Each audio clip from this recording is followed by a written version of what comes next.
it's John, and welcome to John Talks Indian Cinema.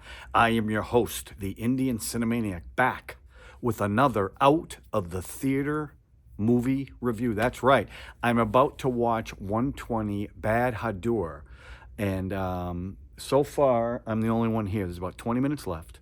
So it could be a private showing for me, but I don't care. I'm looking forward to seeing this on the big screen.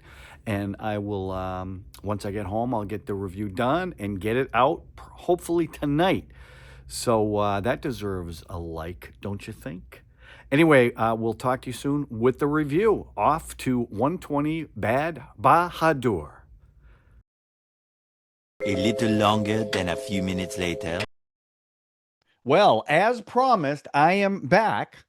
I went straight from the theater to the recording studio to give you my out of the theater review of 120 Bahadur. Now, before I get to the review, it was brought up to my attention, and I knew that this actor was sick. Dharmender Dheel has been sick for a while, and El Koshi and Cooley Singh just let me know that he passed.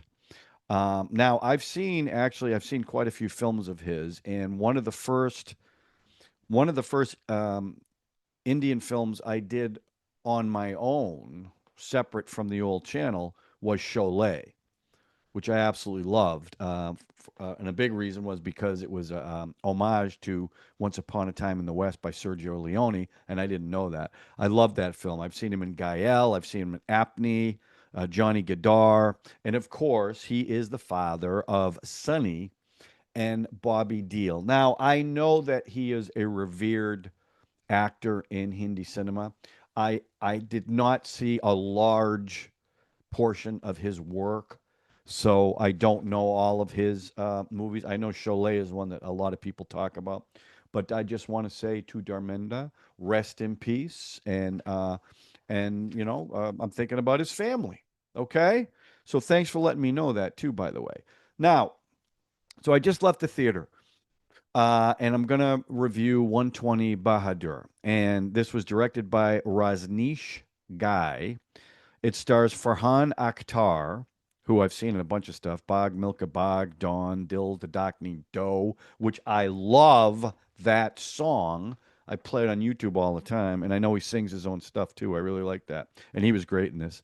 Vivan Bhatena, who is in Talash, Suryavanshi, and Dungal, Danvir Singh, Sahib Verma, and Lakshmi Surana. There's a lot. The cast was really good in this film. I might as well tell you that up front, especially the soldiers. This is based on an event that happened on November 18th, 1962, the Sino-Indian War, or the Battle of Rezang La. This is where 120 Indian soldiers faced more than 3,000 Chinese soldiers and successfully defended a strategic mountain pass to the point where the Chinese army turned around and decided not to do this. Now, up front, I knew nothing about this moment in history. And I've said that about a lot of films that I've seen, but I will also tell you that this film reminded me of Kasari quite a bit, a film I really liked, which tells the same kind of story with a lot less guys about the Sikhs. And I love that movie. And this was, first of all, I'm a sucker for movies like this. I love these, a small band of troops against an unstoppable force and how they overcome that. I love movies like that.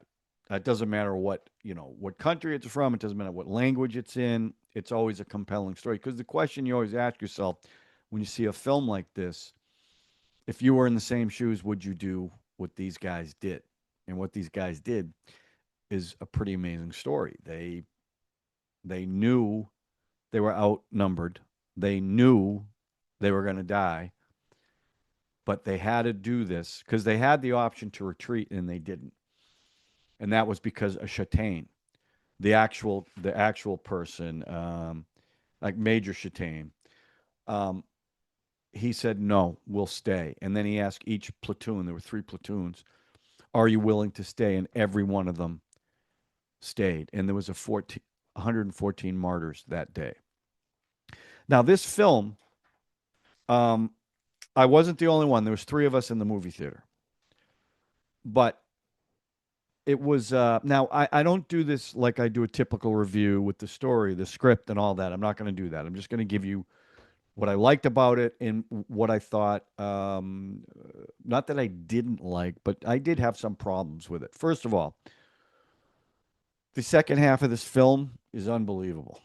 The once they get into the actual battles, it's it's unreal. I mean, there's a shot, a village gets attacked, and Chastain goes into the village with his rifle, and it's a single long tracking shot where he's fighting Chinese. You know, they're coming out of the windows or an alley, and it goes on and on and on. They also do that with a couple of hand to hand combat scenes that are amazing in this, and they are long takes. So there's a lot of choreography with them.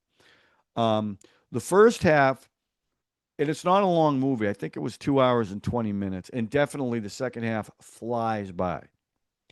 Um, the first half, and I know why they did this. They want to set up each character in the out of the 120 soldiers, and I didn't even know this, but 120 Bahadur is the 120 brave. I didn't know that's what they meant. Now I know that's what that meant.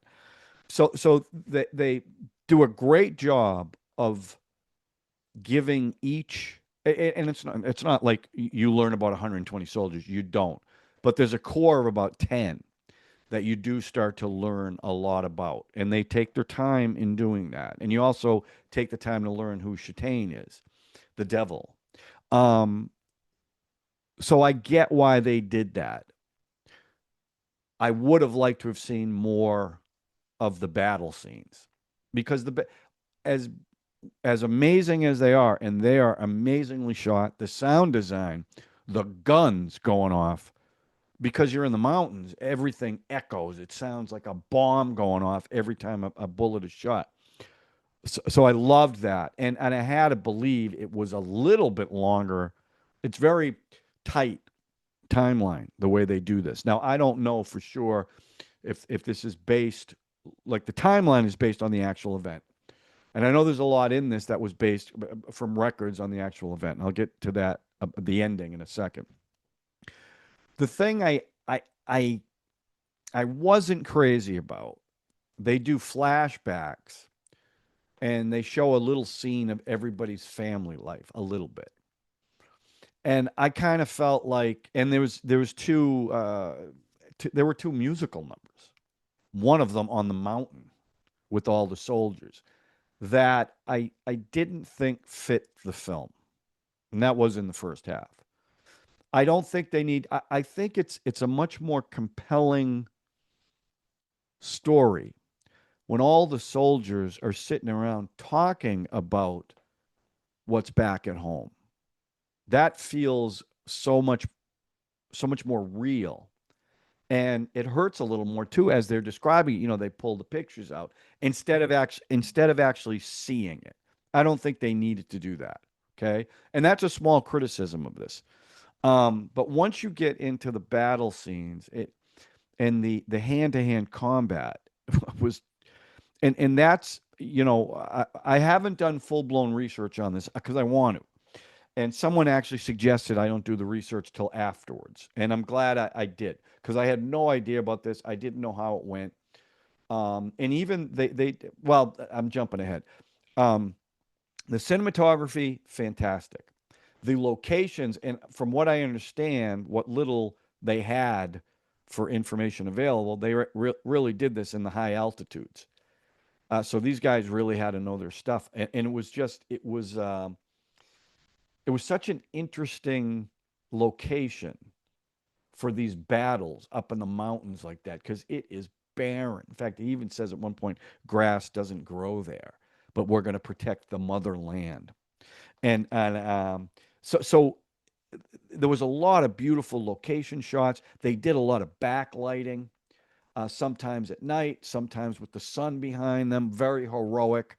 The music was not overly, well, I don't want to say patriotic, that's not the right word. It fit this to a T, when they're doing the hand-to-hand combat and when they're taking on all these Chinese, it's just rousing music, and you're like behind these guys. So I loved that. I mean, that the second half I absolutely loved. It was just fantastic. There are some things, and I should call out a couple of things. Oh, first of all, the story, they did an interesting plot device. So there is a in this film there's one survivor. He's a radio guy who, of course, like the young recruit, shows up the day before this event happens. He never really fought, right? But he wanted to be there. Well, he ends up being the only survivor in this film. Now, from what I understand, there were six survivors because they said there was 114 martyrs. So I'll learn more about that. But he is being questioned, and now they flash back to what happened. So that's the plot device they use, and it kind of bounces back and forth between that. But Farhan Akhtar's entrance, and this has to be dramatic license, I assume, but he walks out. It's just him, single, slow motion, and you don't know who it is yet because he's so small. But as he gets closer to the camera, you realize it's him, and you see Chinese snipers lining him up. Well, he's in a spot where he's far enough away where they're not going to be able to hit him, and he knows that, and it's a great entrance. And at one point he gets nicked in the ear by a sniper bullet, but he's using sand and talking about the wind, and all of a sudden you see a sniper who I really like that character too, takes out the other sniper. That was his entrance. So it was a great entrance. Now, did that really happen? That I do not know, but I am going to look that up to find out if it's true because if it is, it's about as badass as you can get. And there's another scene where there's two commanders. There's a general and there's one below him who's kind of a psycho, and he's the one that ends up killing Chitane. But Chitane is sitting there on the ground on his knees, blood all over his hands, and this psycho Chinese commander starts walking up to him, pulls out his 45, points it at his head, and he's got his hands up. Chitane's got his hands up, blood all over him, and he says, "The wind is with you."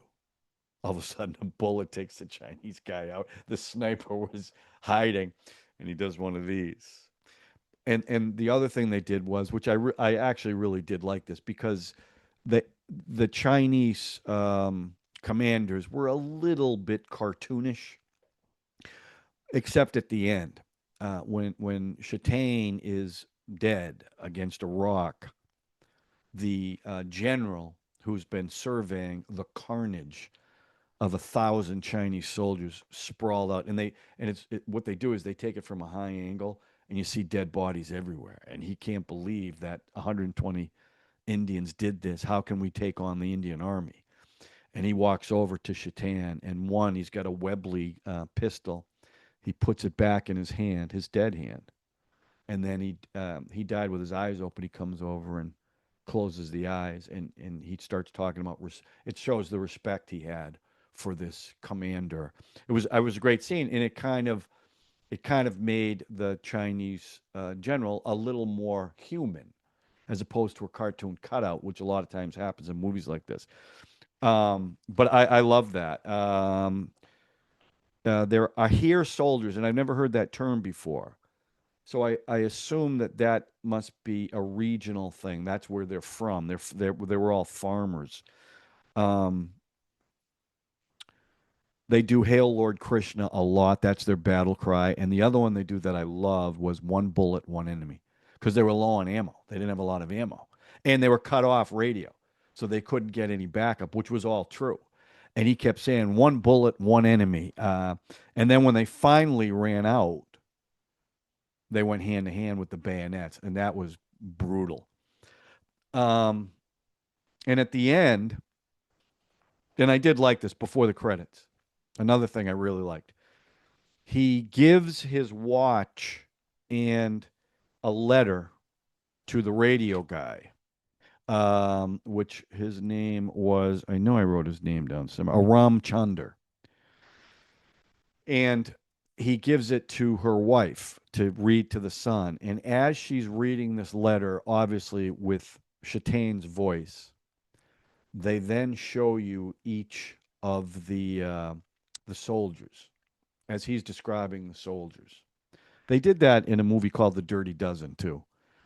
During the credits, they showed everyone who died. It was actually, and this it was really effective in this because the last one they did, which I loved, was Chatain, and he's not facing the camera, and the sky behind him is just gorgeous, but he turns towards the camera, and it was lit beautifully, and then he smiles, and then it fades, and then during the credits, they show you the actual photos of the real people, and then they show photos from the making of the film. Obviously, they weren't the real people, but I loved this film.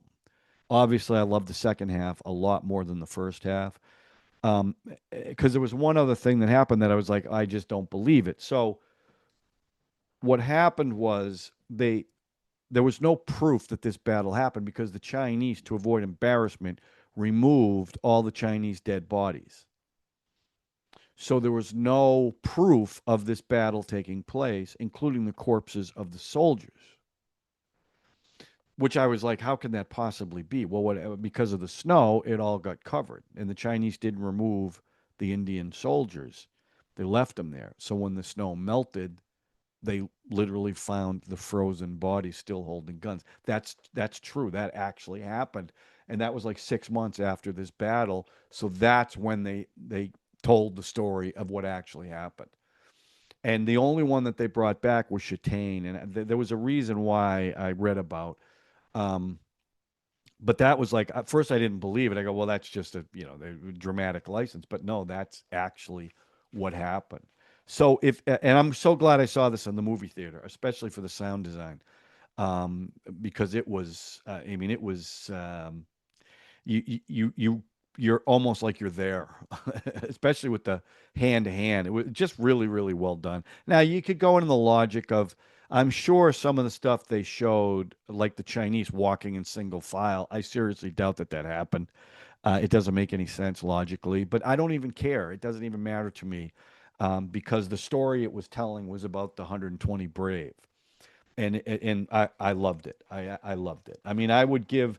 I mean, if it wasn't for the first half, which I wasn't crazy about, I'd give it a five. But I give the first half a three. I give the second half a five. Absolutely worth seeing. Now, someone wrote in the reviews that this is a great film for children. Yeah, teens, right?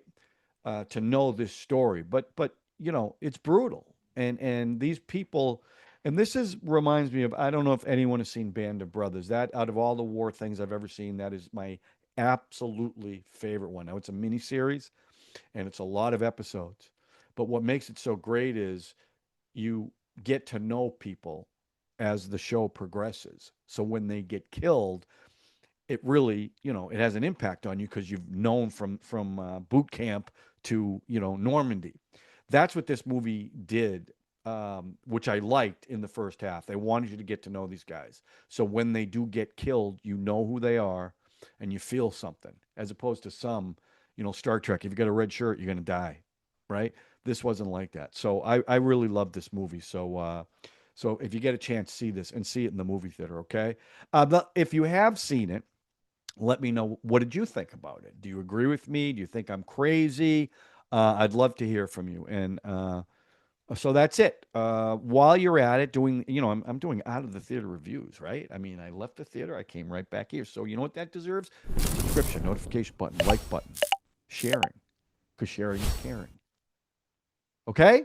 So that's it. We'll talk to you soon on John Talks Indian Cinema with a out of the theater review, or just a regular review, a song reaction, a trailer reaction, or something else. And Dharmender, rest in peace, my friend. Thanks for watching, everyone. We'll talk to you soon.